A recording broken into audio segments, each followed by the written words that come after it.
denúncia por crime de responsabilidade político como alternativa a presidente Dilma constitui uma política para o futuro.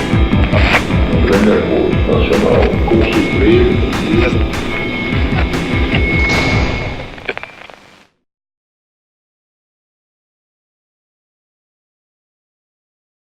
Boa tarde a todas e a todos.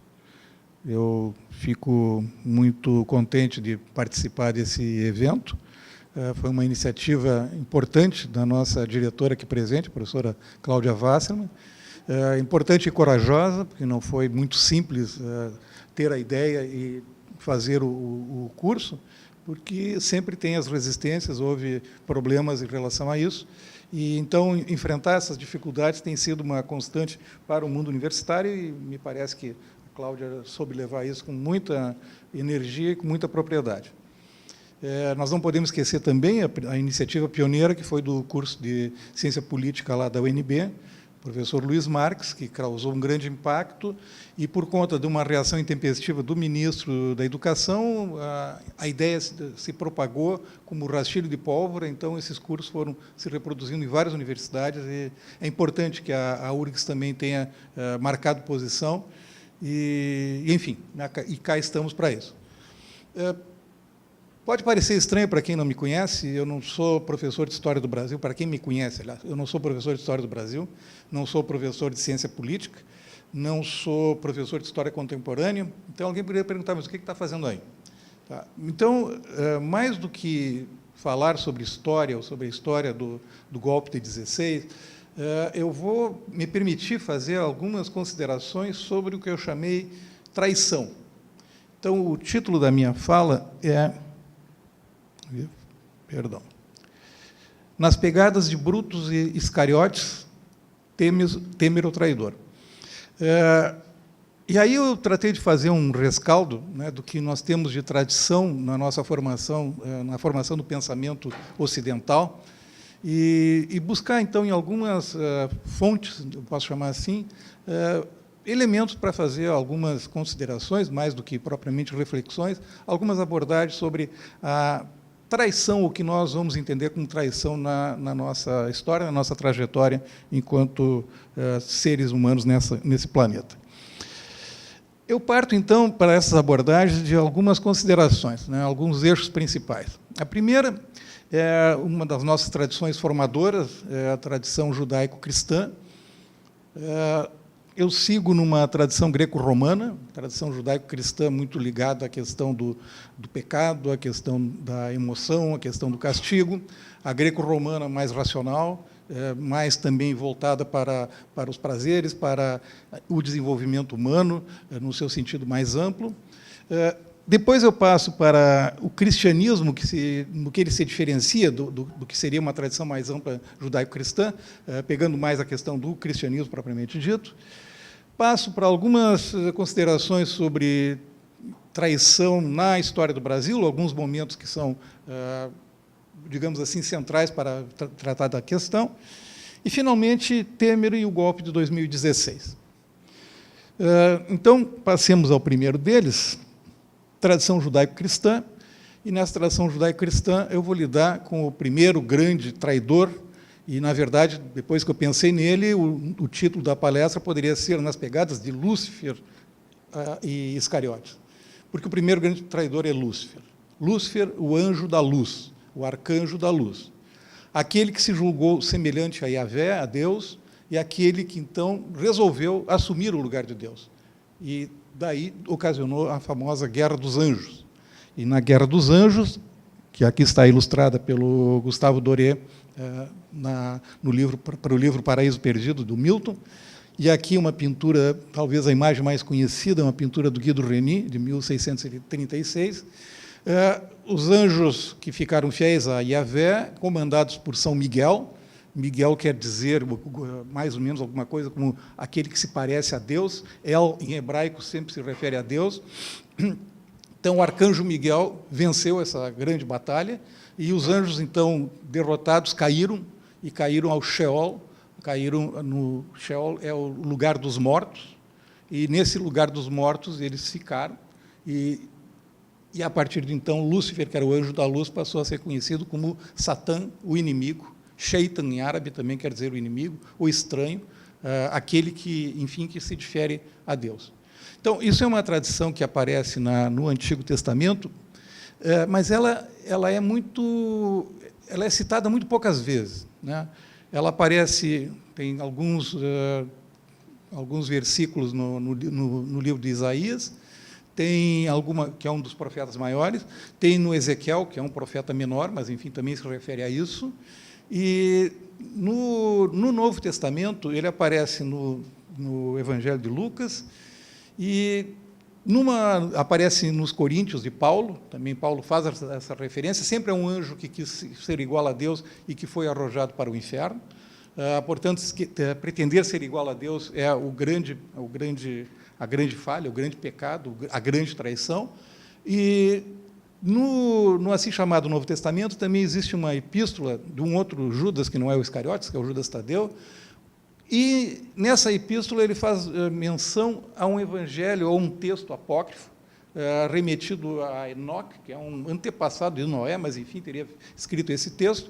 E o que é mais interessante desse texto não é tanto a lembrança, digamos, dessa batalha que não é muito descrita, mas que, enfim, que anjos se revoltaram contra Deus e foram derrubados, mas ele faz referência a que esses anjos caídos teriam coabitado com mulheres, com os homens, e, portanto, nós todos temos, na nossa genética, a traição essa feita ancestral. Ou seja, nós todos somos descendentes de traidores, de gente que traiu o próprio Deus, a própria figura divina.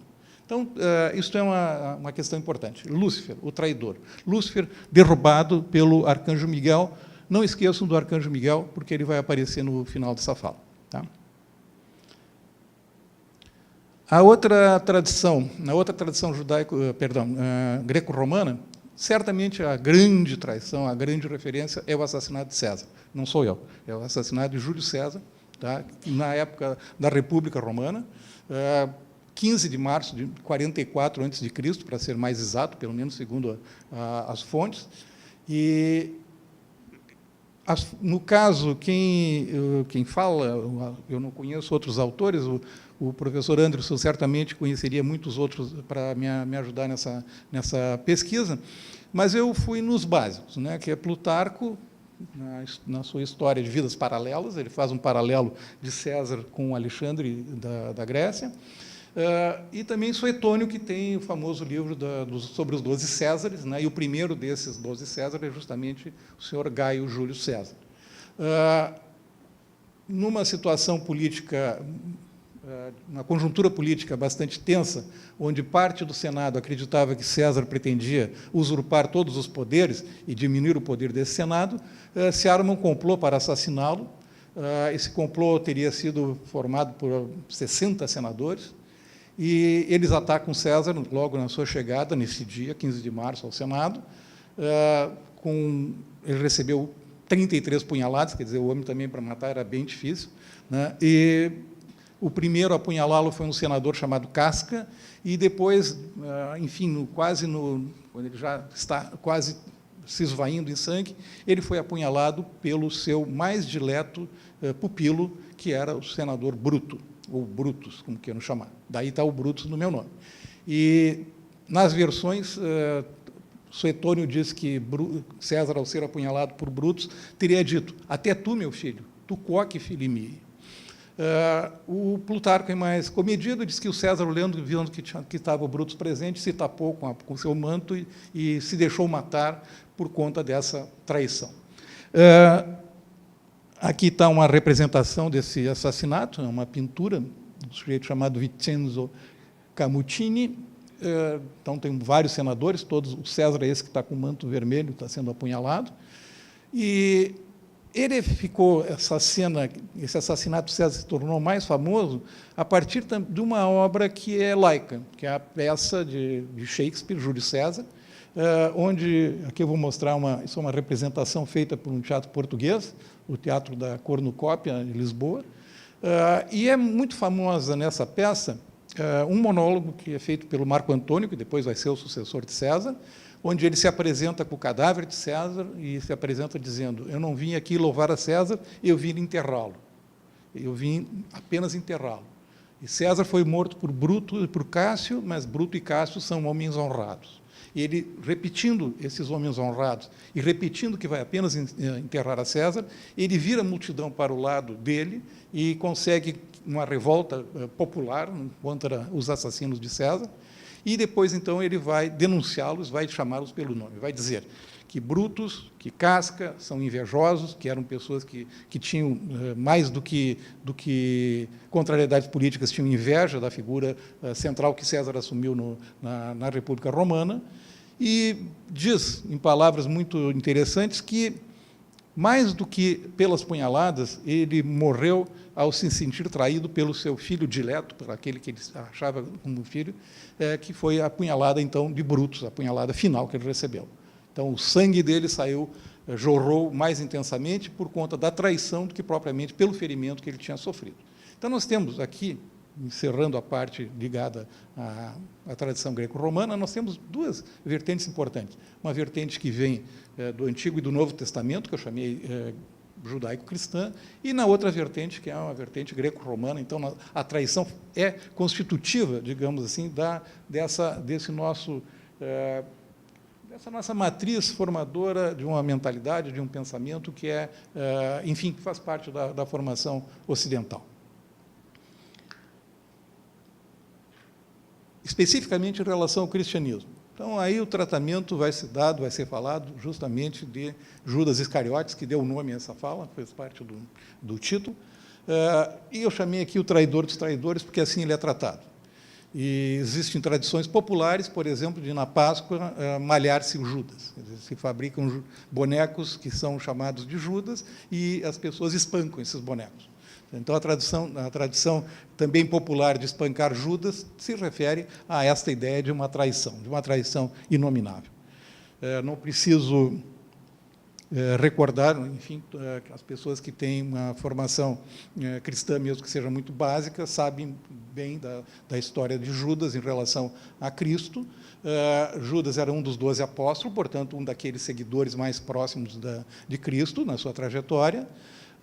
Na última ceia, ou seja, na última ocasião em que se reuniu o grupo de apóstolos junto com Cristo, e essa última ceia é um quadro do Da Vinci, que ficou bastante conhecido, já se percebe que a quinta... Eu gostaria de mostrar, mas não posso sair daqui, senão eu não apareço. Aquele que está de azul sentado, que está segurando alguma coisa na mão, é o Judas Iscariotes. Ele está segurando um saco de dinheiro, que teria os 30 dinheiros que teriam sido pagos a ele pelo templo, para que ele traísse a Cristo. E Cristo, nessa última ceia, ele declara: um de vocês me trairá. Alguém aqui de vocês vai me trair. Eu estou me referindo especificamente aqui ao Evangelho de São Mateus, que é o mais conhecido. Algum de vocês vai me trair? E Judas pergunta: mestre, serei eu por acaso? Não é por acaso, é você mesmo. Então, Jesus, na última ceia, já teria advertido a todos, é o próprio Judas, que sabia da traição e que sabia que ele seria traído. Os outros evangelhos que se seguem, que é o de Marcos e de Lucas, os três são chamados evangelhos sinópticos, porque eles têm mais ou menos o mesmo texto. Esses três evangelhos citam essa passagem, tá? Mas o único que diz assim, explicitamente, que Jesus afirmou: não, tu vais me trair, tu é aquele que vai me trair, é o de São Mateus. De qualquer maneira, mesmo identificado, Judas procura os sacerdotes do templo, procura as forças armadas, digamos assim, a polícia da época, dos soldados romanos, e avisa para eles. Aqui é um outro quadro, esse do Giotto. Avisa: aquele que eu beijar é Cristo, aquele que vocês devem prender. Então, esse é o famoso beijo de Judas. Beijo de Judas, quando Judas se encontra, depois que Cristo depois da última ceia, ele vai fazer uma meditação, vai orar no Bosque das Oliveiras, e na saída, vamos dizer assim, quando ele termina essa oração, ele é cercado pelos soldados, e Judas o beija, e com o beijo ele está identificando e está mostrando, enfim, aquele que ele está traindo. No caso de César, Brutus e Cássio se mataram. No caso de Lúcifer, ele foi para o fundo dos infernos. No caso de Judas, Judas também se enforcou, se arrependendo, digamos assim, desse pecado, o que não adiantou nada, porque eles foram todos para o fundo do inferno. Tá? Ninguém sabe como é que é o inferno. O inferno era chamado de Sheol, nos textos bíblicos mais antigos. Cristo chamava de Geena, tá? Nenhum deles quer dizer exatamente inferno. Sheol quer dizer a terra dos mortos. Geena era um lugar que ficava do lado de fora dos muros de Jerusalém, e era o lugar onde se queimava lixo. Mas, de qualquer maneira, ele passou a ter essa acepção de inferno. Quer dizer, a tradição cristã criou a ideia de um inferno, um lugar que seria totalmente oposto ao paraíso. E quem imaginou esse inferno de uma forma mais detalhada foi Dante, no seu famoso poema Divina Comédia, e justamente no primeiro livro deles, que é o Inferno, onde ele descreve o inferno e vai colocando seus inimigos dentro do inferno. Então, a cada círculo do inferno, a cada círculo mais profundo do inferno, nós temos pecados que vão ser associados a essa a gravidade, digamos, deles, vai sendo ligada ao aprofundamento, né, da zona infernal, até chegar no 9º círculo do inferno. E o 9º círculo do inferno é justamente aquele círculo onde estão os traidores. Então, para Dante, ou para o pensamento que dominava na época em que Dante escreve a sua Divina Comédia, que é 1300 e alguma coisa, a traição é o grande mal, a traição é o maior de todos os males, a traição é o grande pecado.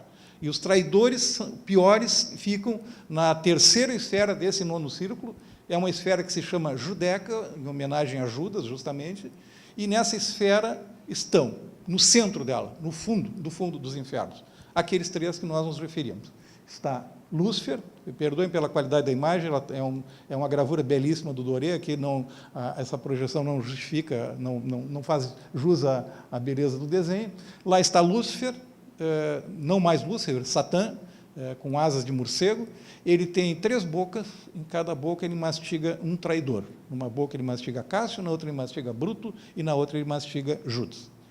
Então, de alguma forma, aqui, fazendo um parênteses, dá para pensar que o Dante é um renascentista na medida que ele coloca no mesmo grau de pecado o Bruto e o Cássio, que, afinal de contas, são romanos e traíram foi o César, e o Judas, que traiu o próprio Cristo. Mas, de qualquer maneira, estão todos traidores no fundo do inferno, tá? E esse é o lugar dos traidores. É o 9º círculo do inferno, e a 9ª, no caso deles aqui, é o pior dos infernos, que é a terceira esfera do 9º círculo. Então, traição deve ser paga no último círculo do inferno. História do Brasil. Eu coloquei de Calabar a Castelo, tá? E rapidamente vou também fazer referência a algumas coisas. Também está muito mal aqui esse quadro, e eu chamei, o quadro é de Vítor Meirelles, é a Batalha de Guararapes, tá? E eu chamei Brasil é Portugal. E por quê? Porque nesse quadro, ou nessa Batalha de Guararapes, no quadro não aparece isso, nós vamos ter a primeira ideia ou seja, o pensamento republicano brasileiro vai colocar aqui, nessa Batalha de Guararapes, a primeira ideia, digamos, de das 3 raças, né? O Brasil como resultado de 3 raças. E essas 3 raças elas estão representadas nas forças que se reuniram para combater os holandeses e derrotá-los definitivamente na Batalha de Guararapes. Então, nós temos os indígenas, comandados por Poti, rebatizado com o nome de Felipe Camarão. Então, os indígenas estão presentes na guerra. Nós temos os negros libertos, comandados por Henrique Dias. Então, também negros e índios fazendo parte, então, dessa resistência, dessa batalha aos holandeses. E o chefe de todos é um português, Vidal de Negreiros. Então, muito bem, temos negros, temos índios, mas quem manda em tudo é um branco português, Vidal de Negreiros. E mais, quem financiou tudo foi um judeu chamado Fernandes Vieira. Todos eles estão lá no Bonfim. Uma coisa não tem a ver com a outra, mas são todos nomes de ruas do Bonfim. Tá? Mas, de qualquer maneira, o que está jogado aqui é o seguinte: ser, entre aspas, brasileiro, não existia Brasil na época, é ser a favor de Portugal. Então, o Brasil é igual a Portugal.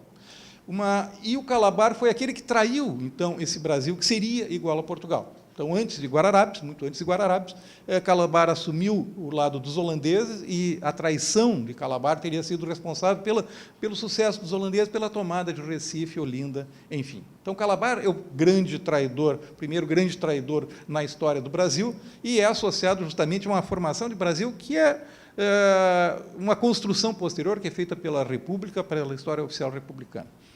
Em 73, o Chico Buarque de Holanda e o Rui Guerra compuseram uma peça de teatro, também teve um álbum, né, que se tornou muito famoso na época, e que se chamou Calabar, o Elogio da Traição, que justamente procura reinverter isso, procura remontar essa história do Calabar, mas não me cabe aqui fazer essa discussão, não é o lugar aqui de fazer essa discussão se o Calabar traiu ou não traiu.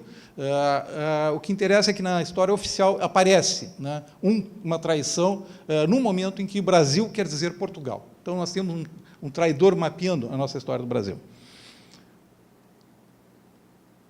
O caso seguinte, bem, é muito mais conhecido, é o caso de Tiradentes. Tá?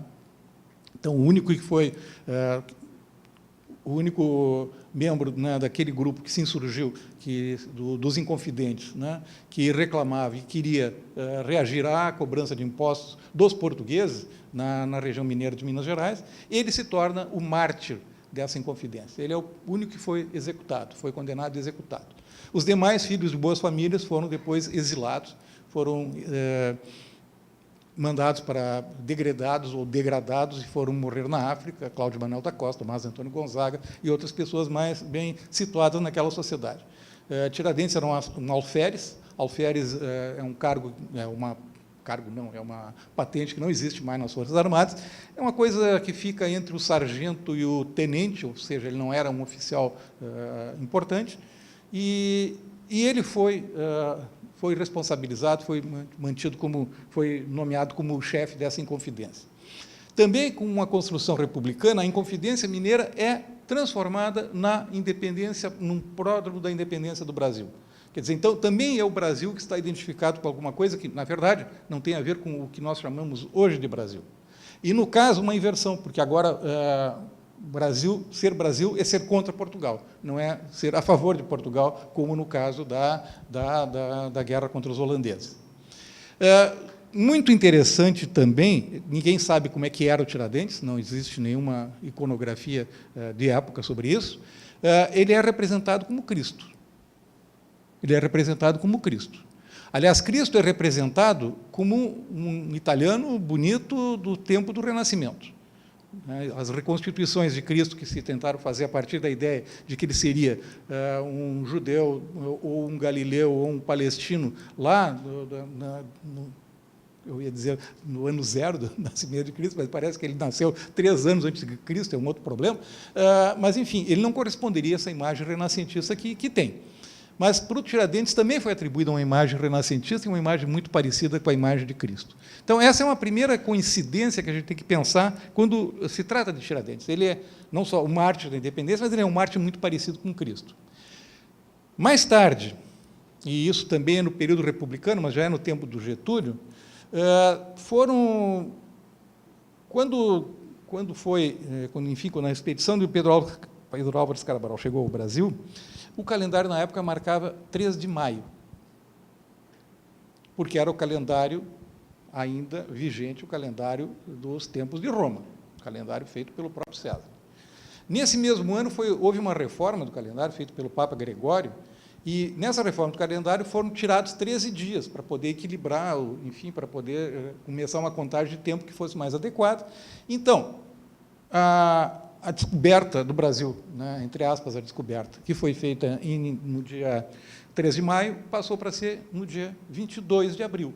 Então, Tiradentes se junta não só à independência do Brasil, à formação da nação brasileira, como também à própria chegada, à própria, entre aspas, descoberta do Brasil. Quer dizer, é uma segunda coincidência que é importante a gente pensar. Vamos seguir no rol das traições. Eu trago aqui a tentativa de golpe contra Getúlio Vargas, já no ano da graça de 1954. Tem, enfim, não estou dizendo que não tenha havido outras traições, mas essa é uma traição importante, porque são justamente membros das Forças Armadas, especificamente a Aeronáutica, que se revolta contra Vargas, pretensamente pelo assassinato de um capitão, de um major da Força Aérea, o Major Vaz, num atentado contra o Carlos Lacerda, que era o político de extrema-direita, que existia na época, era o maior combatente do Getúlio. E, atenção, ele dizia que Getúlio estava cercado, que o Catete estava cercado de um mar de lama. Portanto, ele defendia, ou ele acusava o governo de corrupção. O movimento dele contra Getúlio estava inspirado na corrupção, assim como as Forças Armadas da época também se propuseram a isso. Vargas disse, está aqui na manchete da última hora, só sairei do Catete morto. Ele cometeu suicídio, só saiu do Catete morto. Isso motivou uma grande revolta popular no Rio de Janeiro e em outros lugares, e dá para se dizer que houve um adiamento, vamos dizer assim, de um golpe militar em relação ao país de 10 anos. Em 54 era para ter acontecido isso, que depois, por conta do suicídio de Vargas, essa situação se reverteu. Um outro episódio também nós podemos pensar, de uma traição republicana, é este, a renúncia de Jânio Quadros. Jânio Quadros também eleito com a bandeira de combate à corrupção, a vassoura que vai varrer o Brasil da corrupção, vai varrer a corrupção do Brasil. E a renúncia de Jânio Quadros, que até hoje é uma coisa um tanto quanto misteriosa, ela motivou também as Forças Armadas a tentar impedir que o vice-presidente Jean Goulart assumisse o cargo que lhe era de direito, por conta de um eventual favorecimento ao comunismo, às forças comunistas internacionais e etc. E contra ele, então, se levantou o governo do Rio Grande do Sul, o governador Leonel Brizola, num movimento chamado Campanha pela Legalidade, e aqui tem uma foto do Palácio Piratini preparado para um bombardeio, preparado para uma guerra que não saiu porque o Terceiro Exército aderiu, se manifestou pela legalidade. Então, o Marechal Machado Lopes, que era o comandante do Terceiro Exército, acordou com o Brizola que, então, a posse seria do legítimo sucessor do Jânio, que, no caso, era o vice-presidente João Goulart. Então, uma vez mais, foi adiado esse golpe militar. O Jango, para assumir, teve que se submeter a uma série de restrições, a principal delas foi um formato parlamentarista de governo, que mais tarde foi revertido num plebiscito e, portanto, a figura do Jango se tornou também perigosa. E quando o Jango se manifestou, fez um discurso muito inflamado na Central do Brasil, no Rio de Janeiro, pelas reformas de base, aquilo praticamente desencadeou o golpe contra ele. Também não custa lembrar que faz parte dessa conjuntura do golpe contra o Jango uma grande passeata em São Paulo pela família, por Deus e pela liberdade, né, contra o perigo comunista, etc. Tá? Então, passeatas na Avenida Paulista, elas não são novidade, elas já têm uma tradição, infelizmente uma tradição golpista, como foi o caso desse movimento que antecedeu a queda do Jango. Então, essa é a última das traições que eu queria mostrar, antes de chegarmos no caso específico do Temer. 1º de abril era o Dia dos Bobos, não sei se ainda se comemora. Quando eu era guri, eu fui guri, por incrível que pareça, era uma festa, né, o dia 1º de abril, todo mundo bolando coisas para enganar os amigos, etc. E no 1º de abril eu acordei para ir para o colégio e estava meu pai no rádio dizendo, não vai ter colégio. Então, eu disse, não, mas esse é 1º de abril, o pai está fazendo uma gozação por cima de mim. Não era, foi o grande 1º de abril, que obviamente foi trazido, a data foi antecipada para o 31 de março, por razões um tanto quanto óbvias, tá? Mas também Forças Armadas que tinham a obrigação de ter lealdade com o presidente da República, se levantaram e tomaram conta do poder, e nós tivemos, então, 20 e tantos anos de ditadura militar. Então, eu botei aqui o Dia dos Bobos, que durou 21 anos.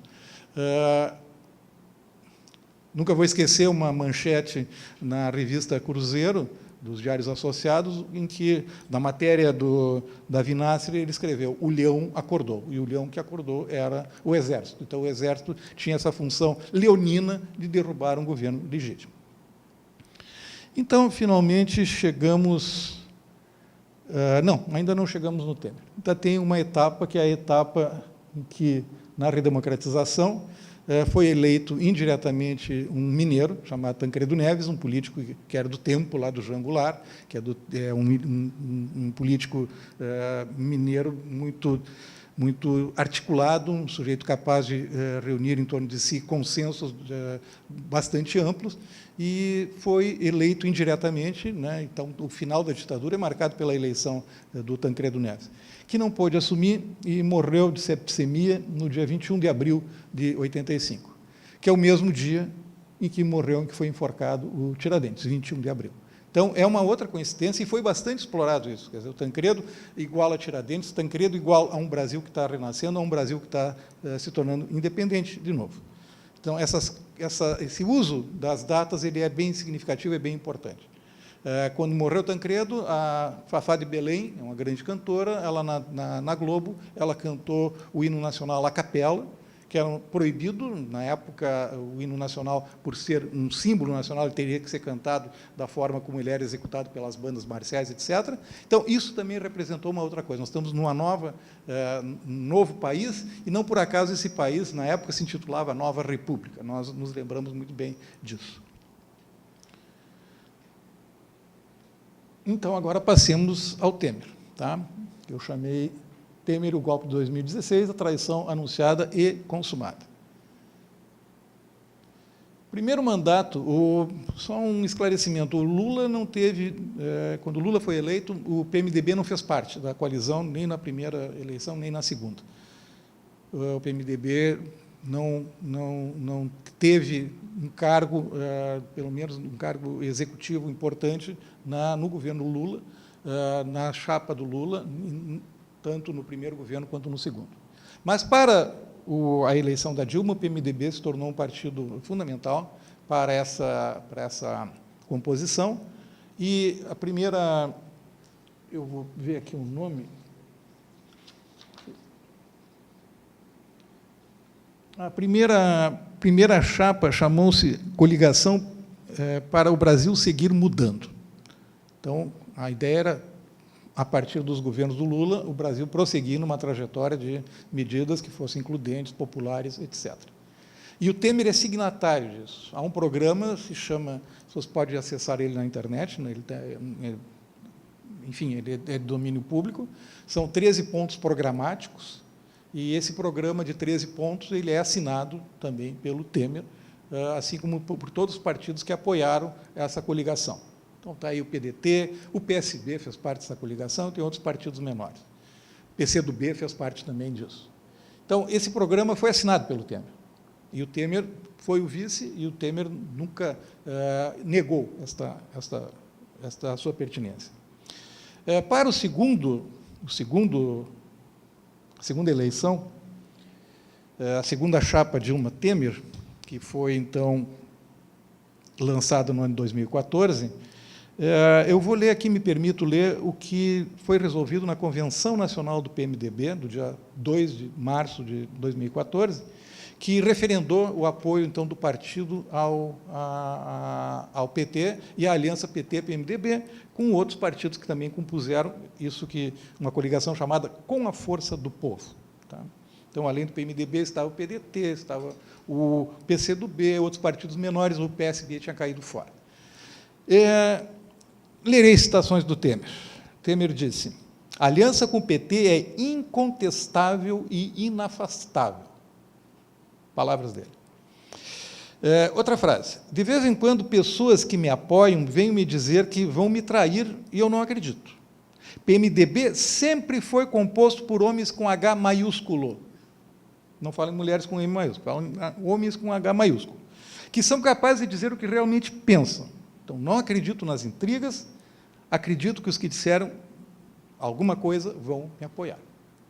Então, ele está comprometido com o programa, está comprometido com enfim, com a proposta da Dilma Rousseff.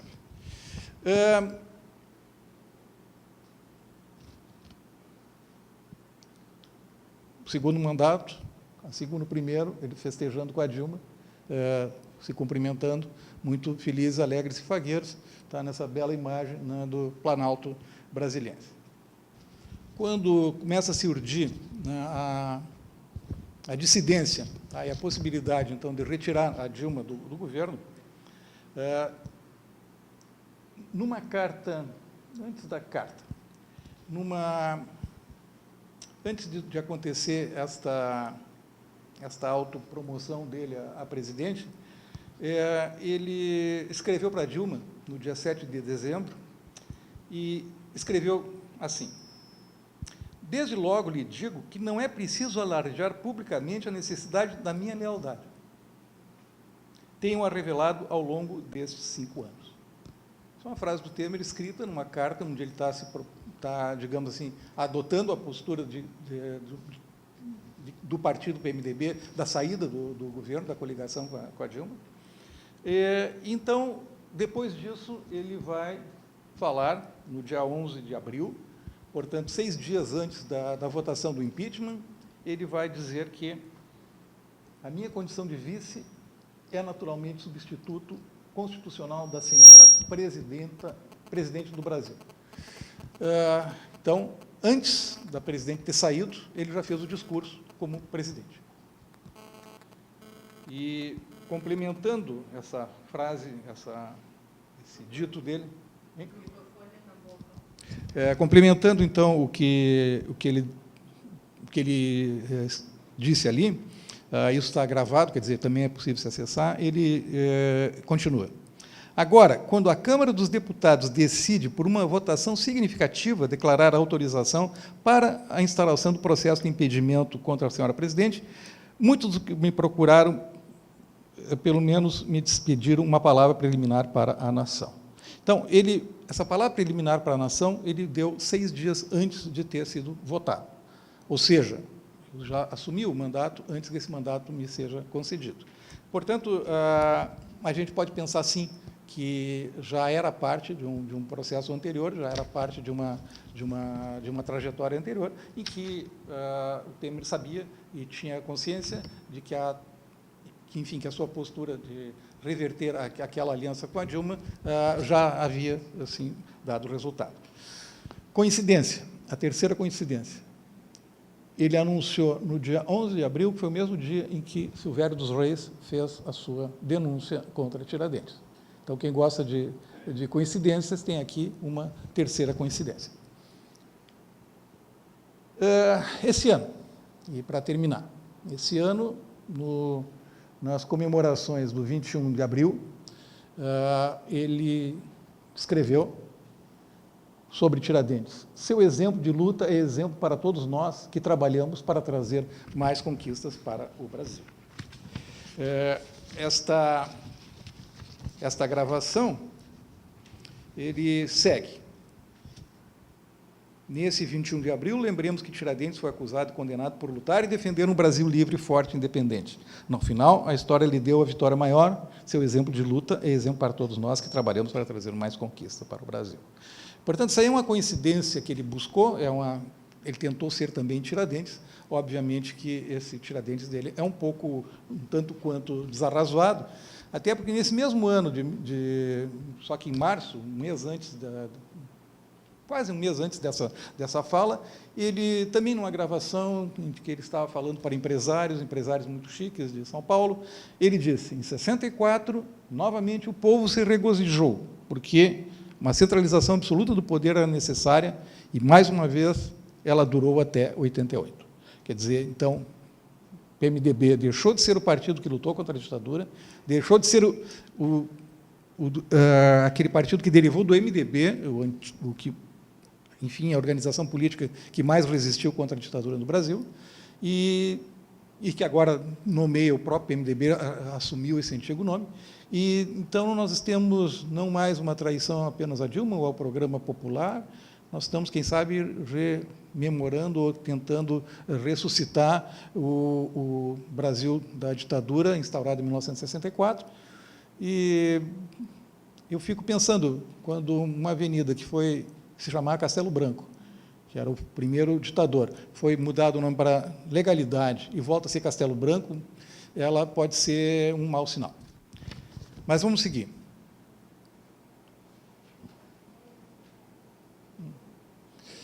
Eu pedi para vocês guardarem a imagem de São Miguel, tá?